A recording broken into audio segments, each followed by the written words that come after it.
10 Inventive Ways People Survived Winter Before Electricity. The majority of people in developed countries tend to take electricity for granted. During the summer, we use air conditioners all day long, and in the winter, we turn up the heat.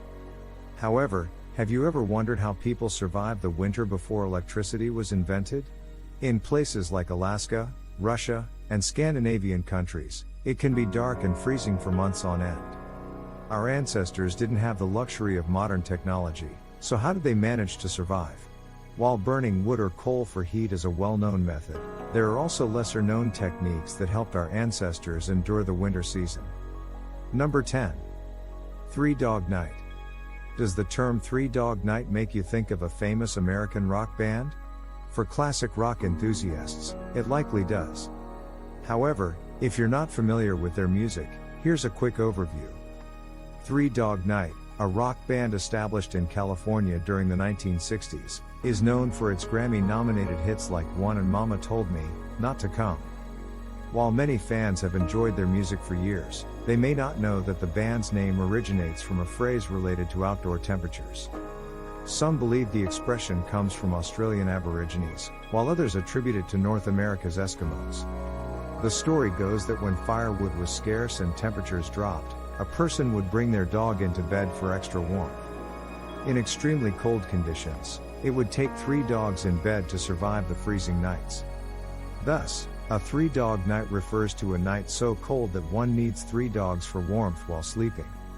Nowadays, cuddling with your furry friend on a chilly evening is a cozy experience, preferably accompanied by a roaring fire and a warm cup of tea.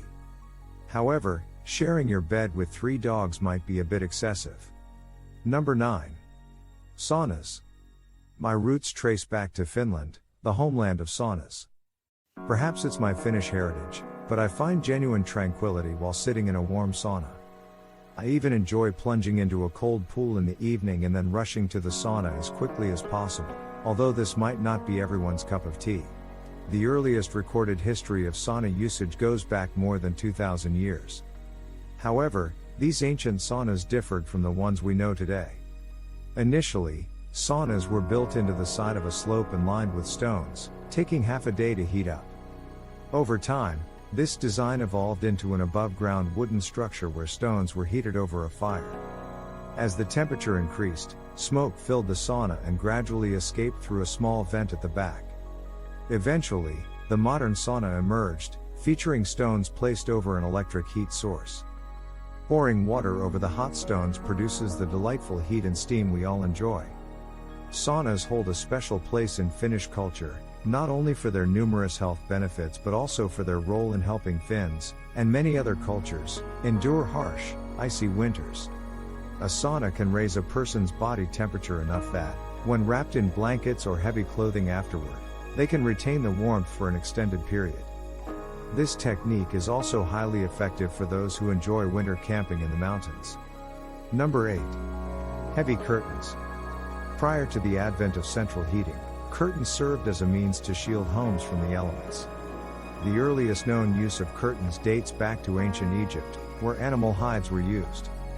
These hides were draped over doorways and windows to prevent drafts from entering, although securing them in place was challenging. In the medieval era, tapestries were hung on castle walls for insulation and also functioned as room dividers. With the introduction of glass in the 13th century, window coverings began to evolve. By the 17th century, glass windows became more common in households. While glass helped keep most of the cold air out, curtains were still used for privacy and added warmth. Today, curtains continue to be popular worldwide. Their primary purpose has shifted towards interior design rather than pure functionality. However, they still offer the practical benefit of reducing air conditioner usage. Number 7. Animal dung. For years, farmers have used animal dung as a fertilizer to improve soil quality.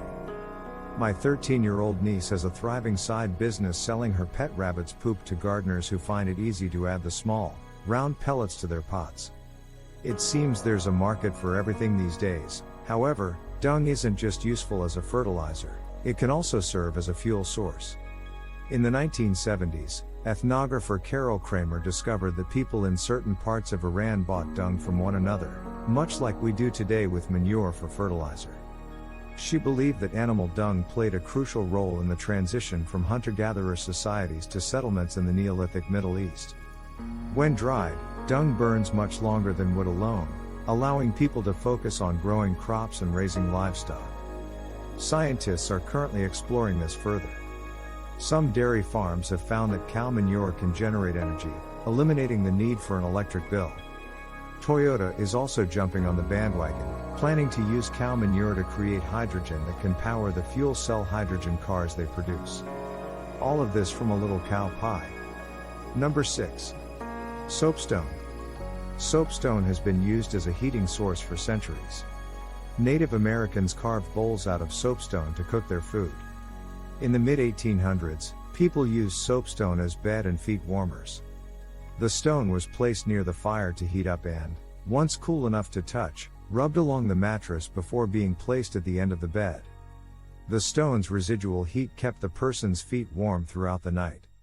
Soapstone's remarkable heat-conductive properties made it highly beneficial to our ancestors. This dense stone retains and radiates heat exceptionally well, making it an ideal heating source.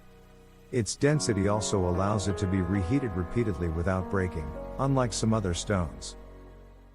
Number 5. Subterranean homes. Icelanders have developed a unique solution to cope with extreme cold and a shortage of usable timber. They have been constructing underground or subterranean homes using a simple stone or wood frame for years. After creating the frame, they layer turf over it to provide insulation. The subterranean home is naturally heated by the soil surrounding it, acting as a blanket.